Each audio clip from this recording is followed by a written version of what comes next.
Babak 86 pakaian putih dan pedang biru. Es langit. Dan dingin salju 2. Setelah menghilangnya Wu Zhangkong, seluruh area tetap diam. Seolah-olah suara semua orang membeku. Terlepas dari apakah mereka adalah guru atau siswa Akademi Issea, atau Master Mesya dari Brigade Mesya. Apa yang baru saja terjadi itu terlalu mengejutkan. Ini adalah pertandingan antara 6 kaisar jiwa cincin. Mereka telah melihat jiwa roh 1000 tahun.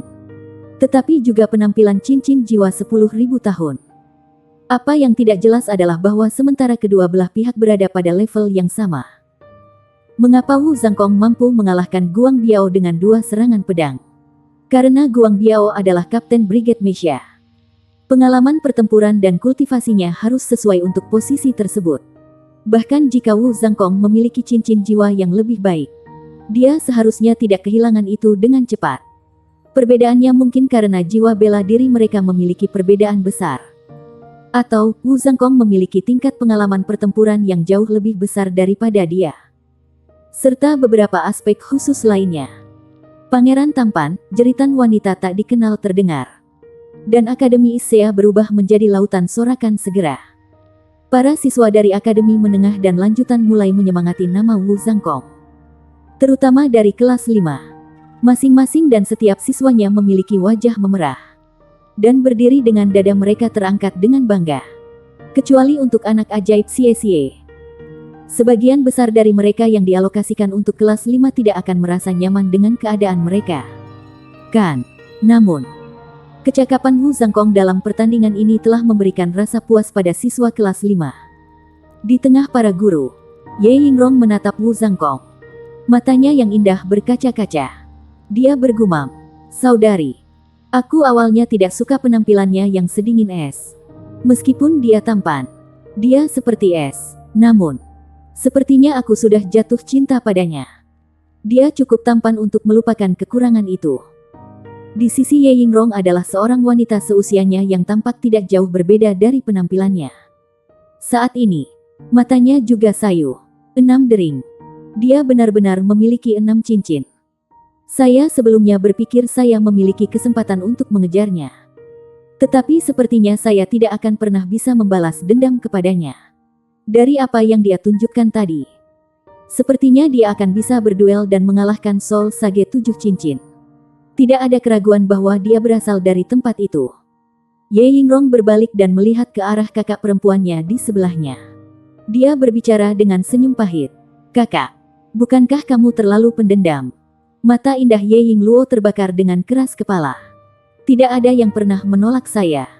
Dia yang pertama. Dia akan membayar harganya untuk itu." Guang Biao berdiri beku di tempat yang sama selama lebih dari 10 menit. Baru pada saat itulah rasa dingin di dalam tubuhnya mulai perlahan menghilang. Denyut nadinya kemudian kembali normal. Dan kekuatan jiwanya dan jiwa bela diri kembali. Darah mulai menetes dari luka di kedua tangannya. Gelombang ketakutan melintas di matanya saat dia melihat telapak tangannya. Orang itu menakutkan. Dia jelas bukan siapa-siapa. "Kapten, bagaimana dengan kita?" Seorang pria dengan tubuh yang gagah berani juga bergegas menuju Guang Biao dan bergumam. "Bagaimana kalau kita mengaktifkan perangkat jiwa dan misya kita?" Guang Biao mengangkat tangannya dan mengirim pria itu terhuyung-huyung. "Omong kosong. Jika Anda ingin mati, jangan seret saya. Mencoba menghapus masalah hari ini sudah sulit. Jika kami juga mengaktifkan perangkat jiwa dan misya kami, apakah Anda pikir kami akan selamat? Pergi, kembali." Guang Biao menghela napas dalam-dalam ketika dia memandang adiknya, yang masih berbaring di atas tandu. Jika itu orang lain, dia tidak akan melangkah dan ikut campur dengan masalah mereka. Tidak perlu banyak pemikiran baginya untuk mengetahui bahwa masalah ini akan ditelusuri kembali kepadanya dari Departemen Administrasi Kota Issea. Namun, ini adalah masalah adik laki-lakinya. Dia sangat menyayangi adiknya. Dia adalah penatua dari kedua Guang Brothers. Dan telah diberi kekuatan luar biasa sejak kecil. Guang Long juga memiliki bakat yang sama. Tetapi sulit bagi keluarga miskin mereka untuk juga mendukungnya. Meskipun Guang Long tampil baik di akademi, dia tidak bisa menyatu dengan roh-roh. Sehingga prosesnya telah tertunda. Guang Biao berusaha membantu adiknya dengan cara apapun. Dia berharap bahwa dengan bantuannya, Guang Long akan dapat bergabung dengan jiwa roh. Namun, dia sudah tumbuh melewati usia terbaik. Jadi semuanya sudah terlambat. Dengan demikian, Guang Biao selalu merasakan rasa bersalah yang kuat terhadap Guang Long. Sejak itu, Guang Long menjadi toples yang pecah dan mengumpulkan uang perlindungan serta terlibat perkelahian mabuk. Menjadi penjahat. Dengan dukungan dari Guang Biao, ia dianggap sebagai keberadaan tanpa hukum di dalam Issea City. Karena dia telah menderita kerugian yang sangat besar, Guang Biao menjadi sangat marah dan membawa pasukan untuk membangkitkan masalah. Namun, itu berakhir seperti ini. Mereka bertabrakan dengan tembok logam. Tang Wulin, Xie Xie, dan Gu Yue dibawa kembali ke asrama mereka oleh gelombang kekuatan jiwa yang sedingin es. Kembali dan lanjutkan latihan. Wu Zhangkong terdengar sedingin es seperti biasa. Guru, bukankah kamu akan menyalahkan kami? Tang Wulin tidak bisa tidak bertanya pada Wu Zhangkong ini karena merekalah yang menyebabkan kekacauan ini. Wu Zhangkong meliriknya sekilas. Apakah kalian semua melakukan kesalahan? Kenapa aku menyalahkan kalian? Kembali ke pelatihan Anda. Kamu tidak diperbolehkan meninggalkan akademi pada malam hari lagi. Termasuk hari istirahat. Iya nih. Wu Zhangkong berjalan pergi. Dan trio Tang Wulin kembali ke kamar asrama masing-masing. Wulin, aku masih sedikit gemetaran. Apa yang baru saja terjadi? Xie Xie menggenggam erat lengan Tang Wulin. Dia memang masih gemetaran. Tang Wulin menanyainya dengan curiga. Apakah kamu kedinginan? Mata Xie Xie bersinar terang. Tidak, tidak dingin. Saya senang. Saya tidak pernah tahu bahwa Soul Masters bisa sangat kuat. Apakah kamu merasakan sesuatu? Pada saat itu Guru Wu menghunus pedangnya. Seolah-olah sekelilingnya telah berubah. Membeku dengan penampilannya. Itu ahli. Ahli sejati. Akan luar biasa jika saya bisa sekuat Guru Wu suatu hari. Tang Wulin menamparkan tangannya dan membentak. Kalau begitu kita harus segera kembali bermeditasi. Anda hampir di peringkat 20. Apakah Anda masih tidak tahu bagaimana harus bekerja keras? Xie Xie menjawabnya dengan ragu. Apakah kamu tidak bersemangat ketika kamu menonton adegan tadi? Tang Wulin menjawab dengan jelas. Ya, benar. Tapi apa gunanya bagiku? Guru Wu juga perlahan-lahan melatih dirinya untuk berada di tempat dia sekarang. Kami hanya bisa berlatih keras juga. Xie Xie memutar matanya. Aku dikalahkan olehmu. Anda bisa bermeditasi. Saya akan tetap bersemangat untuk sementara waktu. Memberinya senyum tak berdaya. Tang Wulin kembali ke tempat tidurnya dan ke posisi meditasi. Bagaimana mungkin dia tidak bersemangat? Sebaliknya, dia mungkin bahkan lebih bersemangat daripada Xie Xie. Hanya saja dia menyimpannya jauh di dalam dirinya dan tidak membiarkannya muncul. Tumbuh lebih kuat. Aku ingin tumbuh lebih kuat.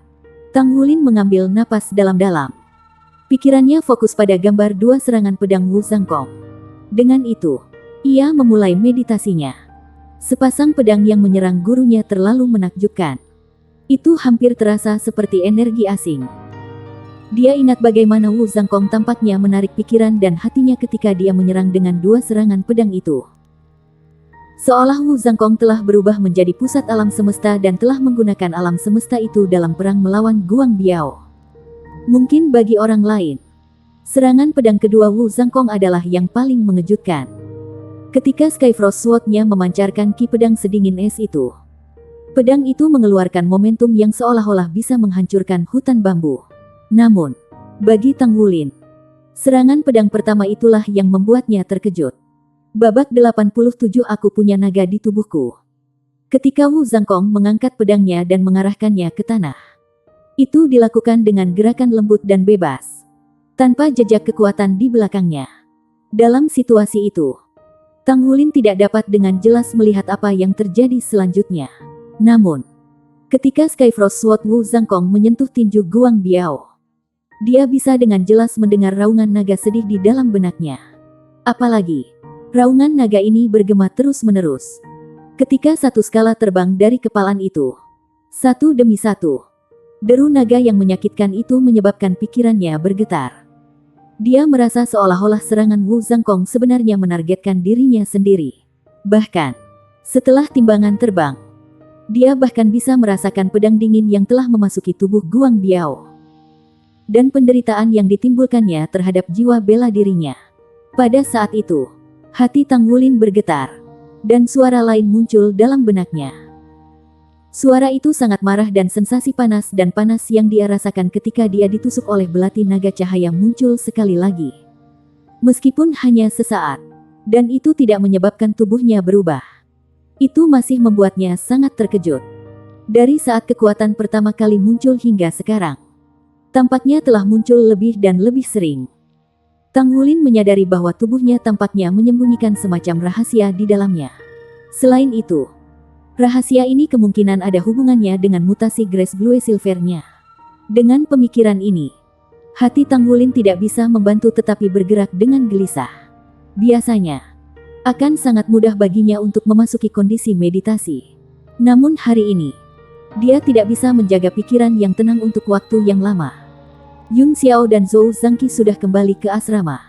Meskipun biasanya tenang, Yun Xiao bersemangat tinggi ketika ia berdiskusi dengan Zhou Zhangqi dan Xie tentang dua serangan pedang dan pesonanya. Tang Wulin bisa mendengar diskusi mereka. Ketika ia mencoba memasuki kondisi meditasi, pikirannya secara bertahap dipenuhi dengan pikiran yang semakin mengganggu. Raungan naga yang terus-menerus itu membuat tubuhnya bersemangat. Tampaknya sesuatu yang istimewa tumbuh di dalam tubuhnya. Perlahan-lahan, kesadarannya menjadi kabur. Dan raungan konstan naga mereda. Tampaknya dia akhirnya memasuki kondisi meditasi. Dia dengan lembut mengedarkan kekuatan jiwanya. Yang lain sudah bermeditasi pada saat ini, sehingga mereka tidak melihat pola vena emas muncul di tulang ekor Tang Wulin. Panas yang menyengat tiba-tiba menyelimuti tubuhnya, menyebabkan seluruh tubuhnya mulai gemetar. Alisnya dirajut, seolah dia sangat kesakitan. Kegelapan. Itu gelap gulita. Tidak ada yang bisa dilihat melalui kegelapan ini. Tang Wulin menemukan bahwa dia telah tiba di dunia yang gelap gulita.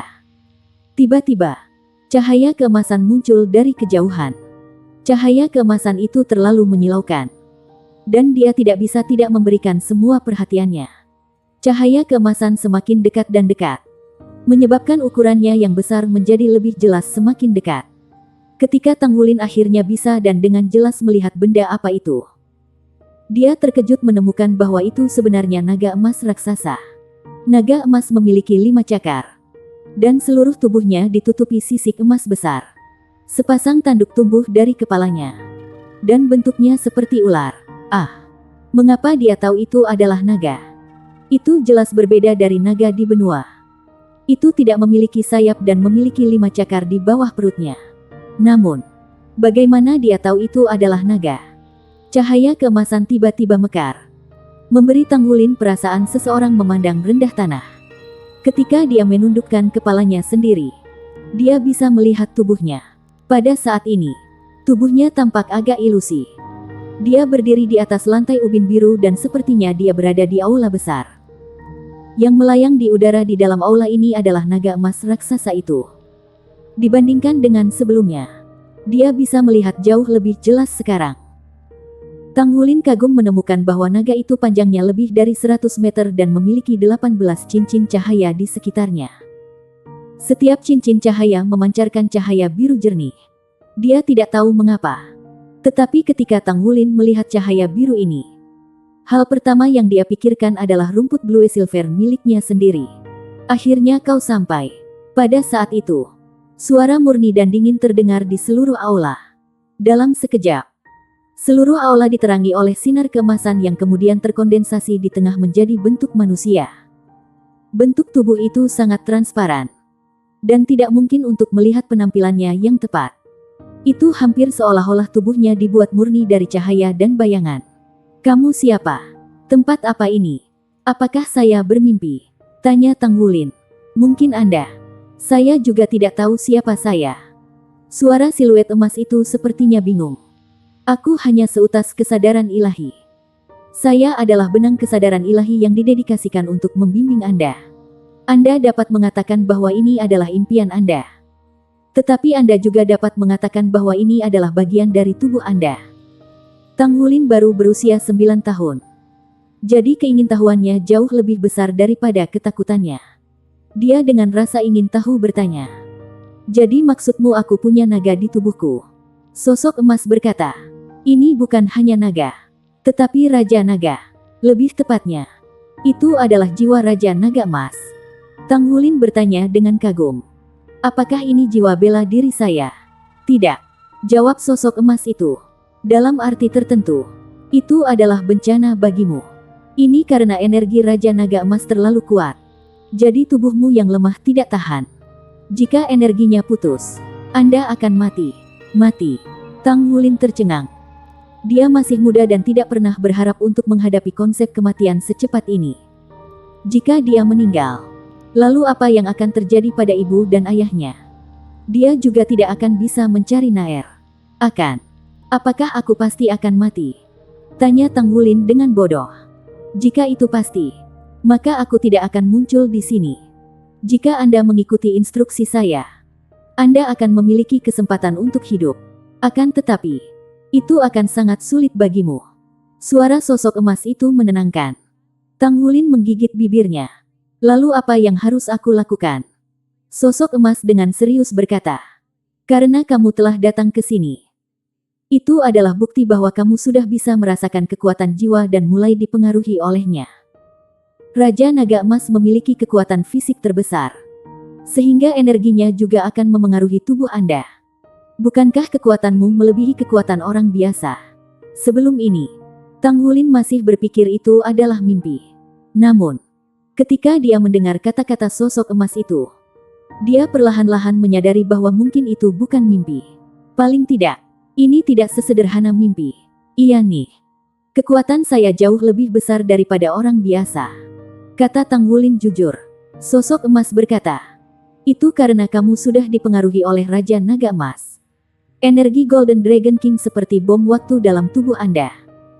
Hanya karena ke-18 meterai itu pada tubuhnya yang maha kuasa kamu masih bisa hidup. Untuk mengatasi masalah ini, Anda hanya bisa mengandalkan diri sendiri. Kekuatan Raja Naga Emas sangat besar. Tetapi 18 segel itu membatasi kekuatannya secara berurutan. Untuk hidup, Anda harus membatalkan segel itu satu persatu untuk secara bertahap mengasimilasi energi Raja Naga Emas. Hari di mana Anda dapat sepenuhnya mengasimilasi seluruh energinya adalah hari ketika Anda benar-benar aman. Mengasimilasi. Bagaimana saya mengasimilasi energinya? Tang Wulin segera bertanya. 1. Bukan jenis jiwa yang sama dengan jiwa bela diri. Bab 88 ini bukan mimpi. Cahaya keemasan berkata, jika kamu berhasil di sini, maka itu adalah bukti kamu memiliki dasar yang diperlukan untuk mengasimilasi energi dari segel pertama. Agar kamu bisa menyerap jiwa Raja Naga Emas, kamu harus kuat secara fisik. Kedua, Anda juga akan membutuhkan bantuan eksternal. Untuk segel pertama Anda harus menemukan 3 benda. Ketiga benda ini dapat digunakan untuk membantu meningkatkan kekuatan fisik Anda. Saya telah dibangunkan. Jadi saya akan menunggu Anda untuk mempersiapkan 3 objek ini. Ketika Anda menerapkan ketiganya secara bersamaan, saya kemudian akan membantu Anda menerobos kekuatan segel pertama. Kamu harus ingat, jiwa Raja Naga Emas memiliki efek bermata dua pada tubuhmu. Ketika Anda mengkonsumsi jiwa, itu akan memperkuat Anda. Namun, jika Anda terlalu lama menyerapnya, maka segel itu tidak akan bisa melanjutkan penindasannya terhadap jiwa. Anda akan mati begitu mencapai usia 10 tahun. Temukan ketiga benda itu. Kalau tidak, aku tidak akan bisa menahan tekanan dari segel pertama. 10 tahun. Dia hanya setengah tahun lagi dari ulang tahunnya yang ke-10. Apa 3 benda itu? Tang Wulin buru-buru mengajukan pertanyaannya. Buah kristal es 100 tahun. Buah api scarlet 100 tahun. Dan 10 tetes darah dari binatang buas 100 tahun dengan garis keturunan naga. Hanya dengan mendengar nama-nama itu, Tang Wulin tahu bahwa barang-barang itu akan datang dengan label harga yang lumayan. Dia bahkan belum pernah mendengar nama-nama dari 2 buah yang disebutkan di atas. Belum lagi 10 tetes darah dari binatang buas 100 tahun. Yang bahkan lebih. Permisi. Tapi binatang buas sudah punah. Di mana saya dapat menemukan mereka? Seru Tang Wulin. Ekspresinya tertegun. Cahaya keemasan berhenti sejenak, seolah sedang berpikir. Itu kemudian menjawab dengan suara yang terdengar murung. Aku juga tidak tahu. Saya hanya dapat memberitahu Anda informasi apa yang saya miliki.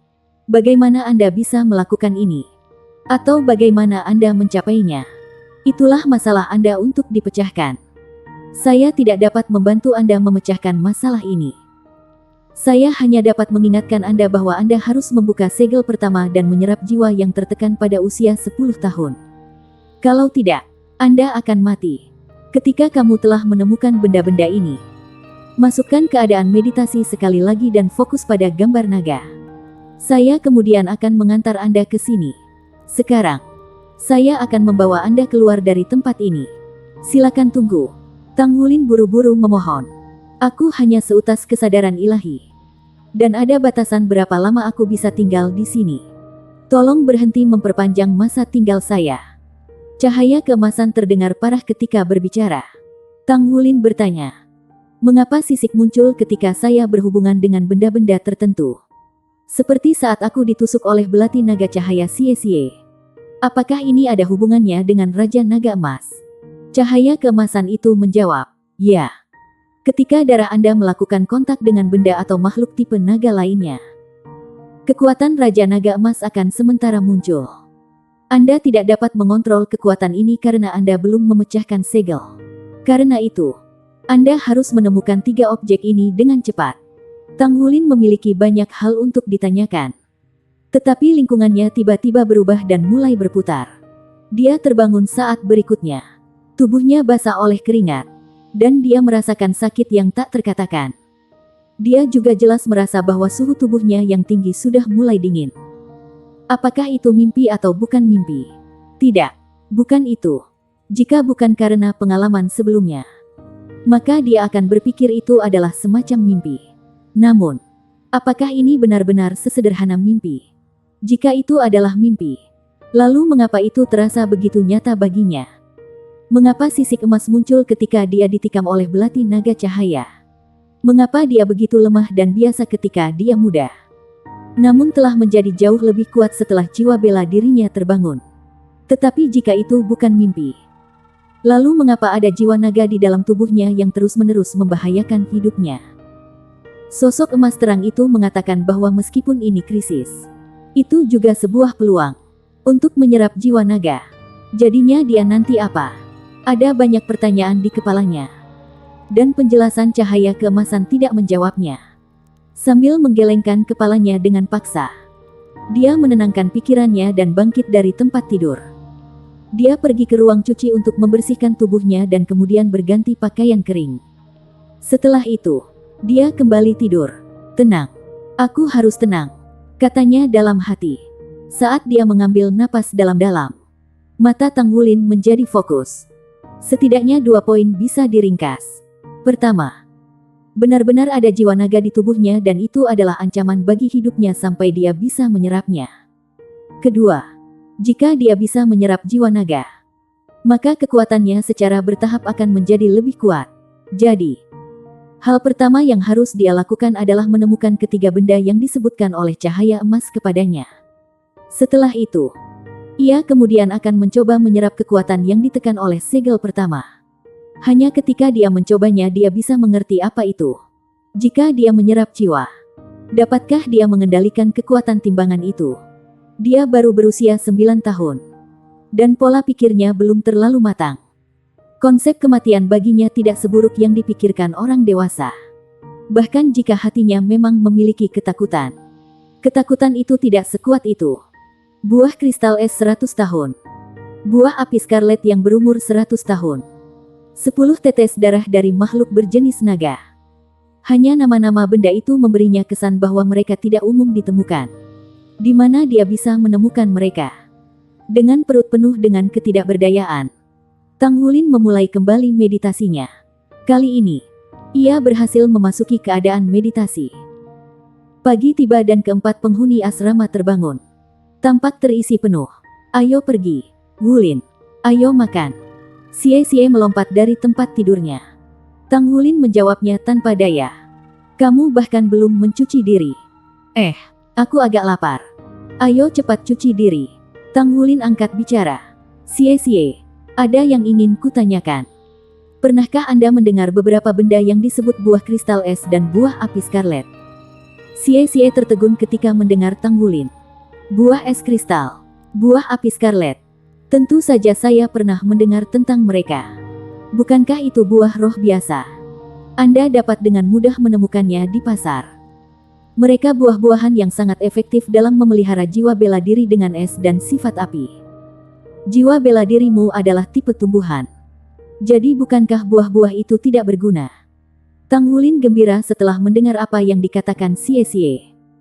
Dia paling takut bahwa tidak ada yang akan tahu barang-barang ini atau kemana mendapatkannya. Lalu, apakah buah roh itu mahal? Tang Wulin merendahkan suaranya saat dia bertanya lebih lanjut. Xie berkata, tidak buruk. Sekitar 10.000 hingga 20.000 koin federasi untuk masing-masing. Tergantung pada kualitas. 10.000 hingga 20.000. Ini adalah jumlah yang dia mampu. Tang Wulin cerah. Jika kualitasnya bagus. Apakah itu berarti sesuatu seperti buah kristal es 100 tahun dan semacamnya? Xie memutar matanya. Tolong.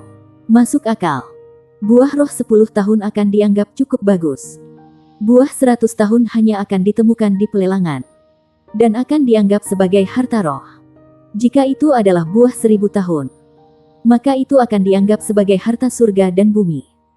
Arti harta surga dan bumi adalah bahwa harta itu akan dianggap tak ternilai. Tang Wulin tertawa pahit. Lalu, berapa harga Ice Crystal Fruit dan Scarlet Flame Fruit selama 100 tahun? Xie menjawab. Kedua buah itu lebih sering terlihat daripada yang lain. Tetapi permintaannya juga cukup tinggi. Karena itu, harganya masih masuk akal. Saya akan mengatakan bahwa mungkin diperlukan 80.000 hingga 100.000 koin federasi untuk masing-masing dilelang. Tang Wulin terpesona ketika mendengar harganya. 80.000 hingga 100.000. Untuk setiap. Mengikuti penjelasan cahaya emas bahwa ia hanya memiliki setengah tahun untuk menemukan barang-barang ini. Bagaimana ia akan mendapatkan kemampuan untuk mendapatkan jumlah yang begitu besar? Wulin. Ada apa denganmu? Mengapa Anda menanyakan ini tiba-tiba? Buah roh tidak banyak berguna bagi kita. Karena efek obatnya terlalu kuat. Mereka bahkan mungkin membahayakan kehidupan manusia. Kecuali itu situasi yang unik. Mereka tidak akan menjadi sesuatu yang biasanya Anda gunakan. Mereka mungkin dapat memengaruhi fondasi kita. Bahkan mungkin ada efek samping. Namun, buah-buahan beribu-ribu tahun harus dikeluarkan. Namun itu bukan barang-barang yang bisa didapatkan dengan mudah oleh siapapun. Buah roh 1000 tahun juga bisa dihitung sebagai langka seperti binatang buas. Jika mencapai 10.000 tahun, ia bahkan akan memiliki jiwa sendiri. Suasana hati Tang Wulin berangsur-angsur tenang. Dan dia melihat ke arah Xie. Xie, bisakah kamu membawaku ke rumah lelang selama hari libur minggu ini? Saya belum pernah menginjakkan kaki di rumah lelang sebelumnya. Tentu. Xie setuju tanpa berpikir dua kali. Dia adalah orang yang memperlakukan orang asing dengan dingin. Tetapi dia berubah secara drastis ketika merawat seorang teman. Xie sebenarnya adalah orang dengan karakteristik jujur. Xie pindah untuk mencuci. Tetapi Tang Wulin tetap kembali dan mengambil komunikator jiwanya yang jarang digunakan dari cincin penyimpanan. Dia memutar kontak pertama yang tersimpan di komunikator. Dudu, Wulin, ada apa? Suara akrab Tian mengalir dari ujung lain dari komunikator. Guru, apakah Anda akan datang ke Issea City selama hari istirahat minggu ini? Tanya Tang Wulin. Mang Tian bertanya. Mengapa? Apakah Anda memiliki beberapa pertanyaan tentang penempaan? Tang Wulin menjawab, tidak. Tetapi saya memiliki sesuatu yang ingin saya diskusikan dengan Anda. Mang Tian terdiam beberapa saat sebelum berkata, itu bagus. Guru juga memiliki sesuatu untuk didiskusikan dengan Anda. Saya akan datang pada sore hari istirahat itu. Ya, saya akan menunggu di bengkel. Jawab Tang Wulin dengan hormat. Mata Tang Wulin memberi sedikit perenungan mendalam segera setelah komunikasi berakhir. Segel itu ada di sana. Tetapi ia hanya memiliki waktu setengah tahun. Yang paling dibutuhkannya sekarang adalah uang. Dia perlu mendapatkan lebih banyak uang. Namun, dia tahu betul bahwa dengan situasinya saat ini tidak mungkin. Dia harus memikirkan beberapa cara lain. Babak 89 pameran rumah lelang. Makan, belajar, turnamen promosi kelas. Hari-hari berlalu dengan cepat. Trio Tanghulin sudah mulai ditunjukkan dari kerumunan yang tak terhitung jumlahnya sepanjang hari. Tentu saja, ini karena peristiwa di gerbang masuk sehari sebelumnya. Banyak orang merasa aneh bahwa ketiganya Tanghulin belum dihukum oleh akademi. Bahkan, semua berjalan seperti biasa. Seolah-olah tidak ada yang terjadi sama sekali.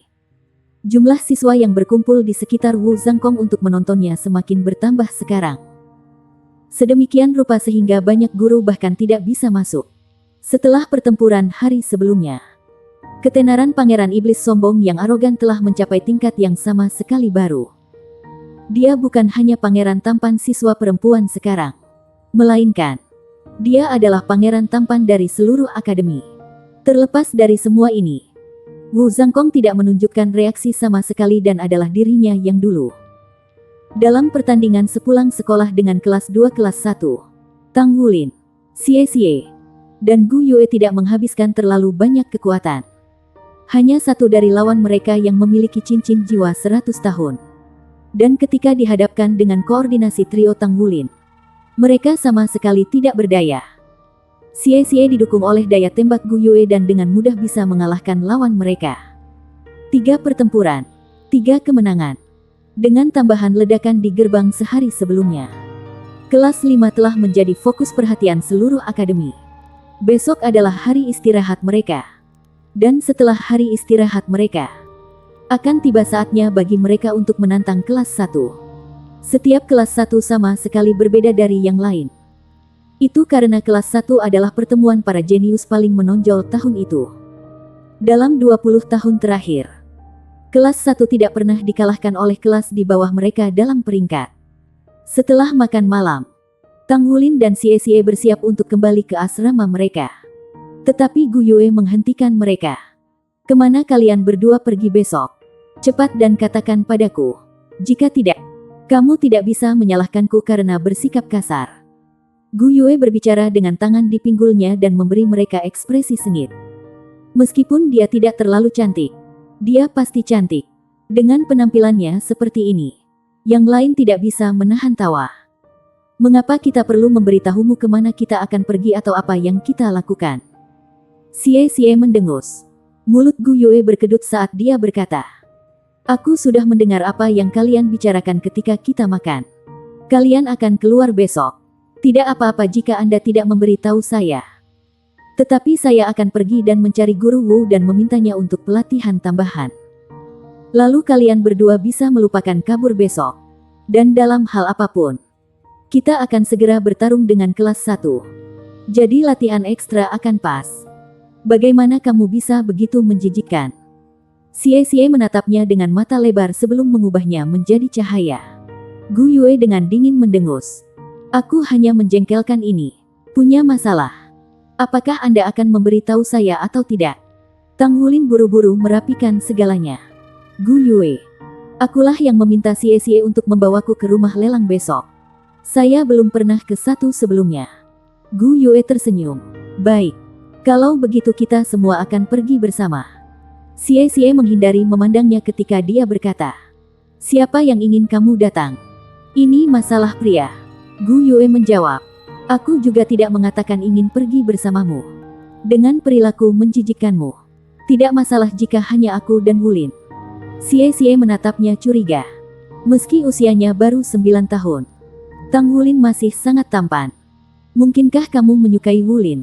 Kamu hanya setua ini tapi kamu sudah dewasa. Apakah kamu ingin mati? Gu Yue mengangkat tangannya. Mengirim bola es ke arahnya. Xie Xie menghindarinya dengan kebingungan. Haha, sepertinya saya benar.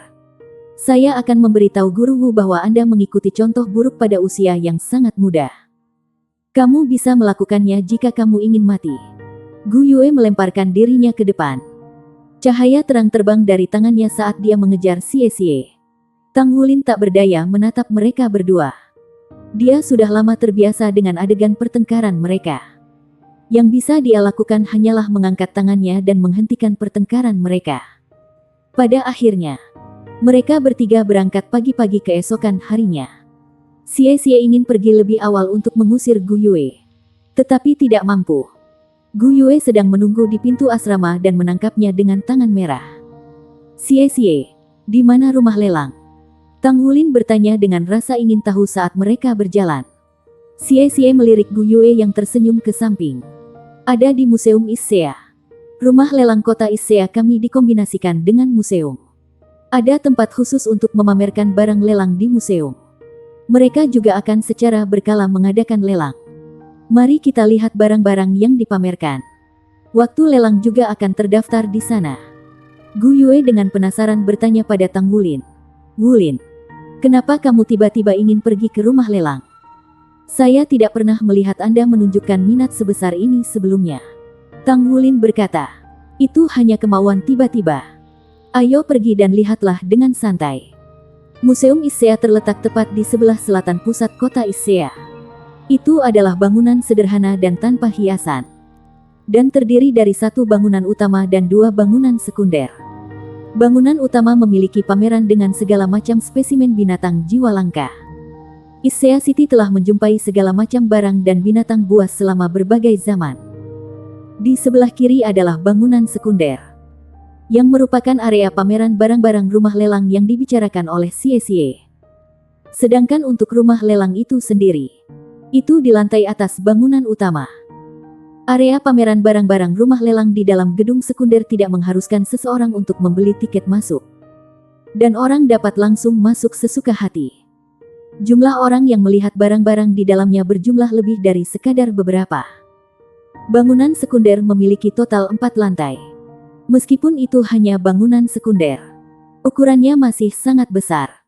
Melihat dari luar, bangunan itu setidaknya 200 meter. Issea City adalah kota terbesar kedua di pantai timur dan ini adalah satu-satunya rumah lelang di kota itu. Tentu saja, ukurannya harus besar. Barang dipamerkan di keempat lantai. Namun, mereka dipisahkan berdasarkan kelasnya. Secara alami, beberapa item yang lebih langka dan lebih mahal hanya akan ditampilkan di area khusus yang tidak terbuka untuk sembarang orang. Segera setelah mereka masuk, ketiganya melihat papan besar yang menunjukkan bahwa lantai pertama dibagi menjadi dua bagian besar, perangkat jiwa dan perangkat non-jiwa. Dalam dua divisi ini, area perangkat jiwa dibagi lebih jauh menjadi bagian logam yang tidak biasa dan bagian perangkat jiwa yang lebih besar. Di mana kita akan pergi? Xie samar-samar bisa menebak tujuan Tang Wulin datang ke rumah lelang. Tetapi dia masih langsung bertanya kepada Tang Wulin. Tang Wulin berkata, ayo pergi ke bagian perangkat non-jiwa. Saya ingin melihat apakah mereka melelang dua buah yang saya katakan tentang hari itu. Buah roh. Anda ingin membeli buah roh? Gu Yue ingin tahu bertanya. Tang Wulin berkata, saya tidak benar-benar ingin. Aku hanya sedikit penasaran dan ingin melihatnya. Itu saja. Meskipun Xie dan Gu Yue adalah temannya, masalah yang berkaitan dengan Raja Naga Emas terlalu mengejutkan untuk dikatakan pada mereka. Dia masih sangat muda.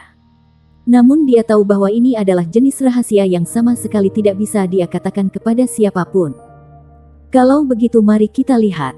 Jelas, itu bukan pertama kali Xie di sini. Dia merasa nyaman saat dia membimbing dua lainnya ke ruang pameran. Lingkungan mereka dipenuhi dengan etalase kaca besar. Di dalam mereka ada banyak hal yang Tang Wulin bahkan belum pernah dengar sebelumnya. Yang termurah dari barang-barang masih akan menelan biaya setidaknya 100.000 koin federal. Kotak kaca ini semuanya diproduksi menggunakan paduan transparan khusus dan jelas tidak dapat dibandingkan dengan kaca normal. Ini adalah bagian buah roh. Kamu pergi dan lihatlah. Setelah mereka memasuki ruangan persegi panjang yang luas, Xie berhenti. Ruangan itu sekitar 300 meter persegi. Isinya segala macam buah roh dan tanaman langka. Setiap buah roh memiliki deskripsi yang menyertainya. Bab 90 Pemuda Miskin. Rumput naga roh. 10 tahun. Tanaman langka. Harga lelang awal untuk itu adalah 260.000 koin federasi dan diharapkan akan dijual antara 300.000 hingga 350.000 koin federasi. Water Crystal Peach, 20 hingga 30 tahun. Buah roh yang menyehatkan tubuh. Untuk buah ini, harga lelang awal adalah 150.000 koin federasi. Harga akhir yang diharapkan adalah 180.000 hingga 210.000 koin federasi. Mereka semua sangat mahal. Tang Wulin memandang semua buah roh ini dan meringis. Dengan cepat, dia memandang panjang lagi dan akhirnya menemukan buah roh yang dia cari. Itu di area terakhir yang dia cari. Buah kristal es, 30 tahun. Buah roh jenis es, langka. Memelihara jiwa bela diri tipe air. Ini juga dapat membantu meningkatkan kekuatan jiwa seseorang. Harga lelang awal untuk buah ini ditetapkan pada 180.000 koin federasi. Harga akhir yang diharapkan adalah 220.000 hingga 250.000 koin federasi. Buah api Scarlet, 40 tahun. Atribut api, jarang. Memelihara jiwa bela diri tipe api. Dan dapat membantu meningkatkan kekuatan jiwa. Harga lelang awal untuk buah ini adalah 160.000 koin federasi dan diperkirakan akan dijual antara 220.000 hingga 230.000 koin federasi. Ice Crystal Fruit adalah jenis buah yang nampak berkilauan, tembus cahaya, dan berwarna biru muda. Ukuran Ice Crystal Fruit yang berusia 40 tahun ini mirip dengan buah lengkeng. Jika dilihat di bawah cahaya, garis putih bergelombang menjadi terlihat. Buah api Scarlet adalah buah roh yang berwarna merah tua dengan beberapa kilau emas pucat berkilau di permukaannya. Ukurannya hanya sedikit lebih besar dari Ice Crystal Fruit. Setelah memverifikasi dengan matanya sendiri bahwa kedua buah roh benar-benar ada, kepercayaan Tang Wulin pada kata-kata sosok emas meningkat sedikit. Namun, usia dari dua buah ini masih jauh dari buah 100 tahun yang dia butuhkan. Benar, ini yang. Xie tiba-tiba muncul dan berjalan ke samping Tang Wulin. Ini adalah buah kristal es. Dan itu adalah buah api merah. Tang Wulin bergumam. Tapi itu bukan buah 100 tahun. Xie menjawab, ini adalah lelang. Semakin jarang yang baik, semakin tinggi tingkat di lelang. Ini hanya barang normal dari tingkat pertama. Saya percaya buah 100 tahun dapat ditemukan di level kedua. Tapi kita tidak bisa naik ke level kedua. Tang Wulin bertanya, mengapa tidak? Xie menjawab, untuk memasuki level kedua, Anda harus membayar deposit terlebih dahulu untuk mendapatkan kualifikasi untuk menawar. Entah itu, atau Anda harus menjadi profesional peringkat ketiga dan dapat masuk dan mengunjungi. Deposito. Berapa deposit ini? Tanya Tang Wulin. Xie menatapnya dengan ekspresi aneh. Kamu nampaknya sangat ingin mendapatkan buah kristal es yang berumur 100 tahun dan buah api merah. Ah, kalau tidak, mengapa kamu begitu serius?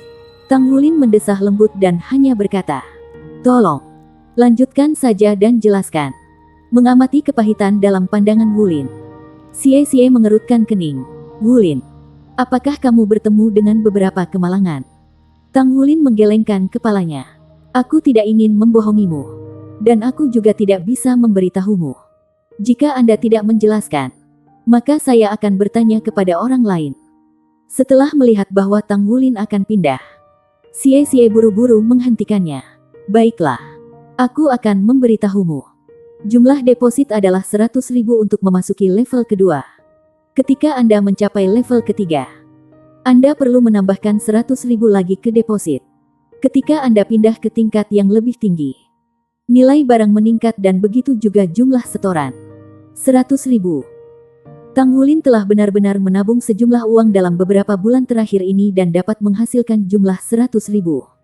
Namun, jumlah setoran itu benar-benar mengecewakannya. Kemudian dia ingat bahwa Xie telah menyebutkan profesional tingkat ketiga. Apakah ada profesional dari peringkat ketiga yang memenuhi syarat untuk masuk? Xie menjawab, tentu saja. Profesional peringkat ketiga dianggap kelas elit. Peringkat ketiga Grandmaster Jiwa juga setara dengan para profesional peringkat ketiga. Namun, Anda memiliki jarak yang harus ditempuh sebelum mencapai tingkat Grandmaster Jiwa. Tidak demikian bagi saya, Master Jiwa. Tang Wulin benar-benar memiliki jarak yang harus ditempuh hanya untuk mencapai peringkat 20. Tetapi dia juga seorang pandai besi. Setelah waktunya menyelesaikan banyak tugas untuk asosiasi pandai besi, pemahamannya tentang asosiasi tumbuh. Dia sekarang tahu bahwa Tousan Refinements adalah indikasi pandai besi peringkat ketiga. Dan satu-satunya kendala dia harus menjadi satu adalah Mang Tian melarangnya mengungkapkan keahliannya. Ini adalah alasan mengapa Tang Wulin tidak mencoba pemeriksaan pandai besi peringkat ketiga. Sore ini, Mang Tian akan tiba di Sea City. Panggilan Tang Wulin malam itu meminta kunjungan Mang Tian adalah untuk alasan yang tepat memungkinkan Tang Wulin mencoba pemeriksaan pandai besi peringkat ketiga. Setelah menjadi pandai besi peringkat ketiga, gajinya untuk menyelesaikan tugas akan jauh lebih besar. Xie melanjutkan, Wulin, jika ada area di mana Anda membutuhkan bantuan saya, tolong beritahu saya. Aku akan membantumu sebaik mungkin. Saya baik-baik saja. Oke. Ayo lanjutkan dan periksa barang-barang lainnya. Dia menyembunyikan emosinya. Karena dia telah mengkonfirmasi bahwa rumah lelang memiliki barang-barang yang dia cari. Dia akan kembali lagi ketika dia memiliki kemampuan untuk melakukannya. Adapun 10 tetes darah dari binatang berjiwa naga tipe 100 tahun. Mungkin ada kemungkinan dia juga bisa menemukannya di sini. Namun, dia tetap diam tentang hal itu di hadapan Gu Yue dan Xie. Misi terpenting hari ini adalah untuk memeriksa area tersebut.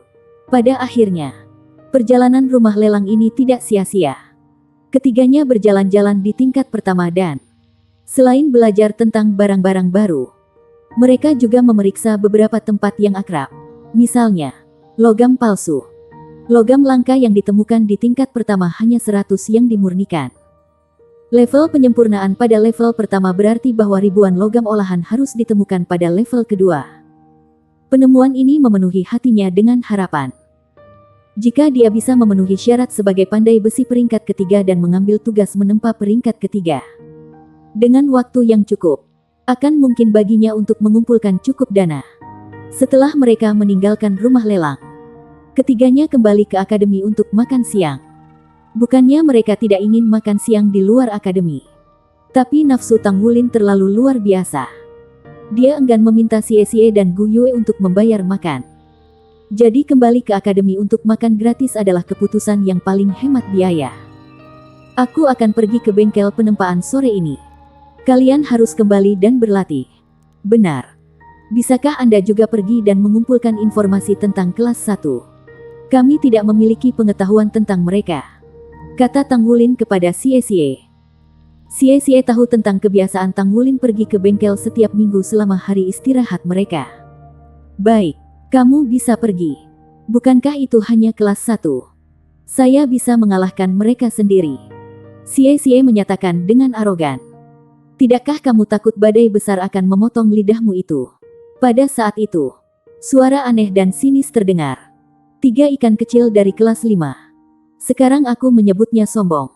Tang Wulin, Xie, dan Gu Yue berbalik pada saat yang sama dan menemukan beberapa siswa divisi menengah berdiri agak jauh. Usia mereka mirip dengan usia trio. Orang yang berbicara adalah seorang anak laki-laki dengan rambut berpisah dan penampilan yang bagus. Meskipun penampilannya bagus, bibirnya tipis, ditambah dengan komentar sarkastiknya, membuat orang lain sulit untuk menunjukkan niat baik kepadanya. Selain dia, yang lain yang berdiri bersamanya semua memiliki ekspresi basi ketika mereka menatap trio. Ekspresi Xie berubah dingin ketika dia memukul meja. Saat dia akan bergerak ke arah mereka, Tang Wulin menarik Xie kembali. Dia berbicara kepada Xie dengan suara rendah. Kami telah menyebabkan cukup banyak masalah bagi Guru Wu. Tidak bisakah kamu mengendalikan dirimu sendiri? Melotot dengan dingin, Xie berbicara. Kalian pasti dari kelas 1. Lusa, Anda hanya akan menjadi kelas 2. Bersambung.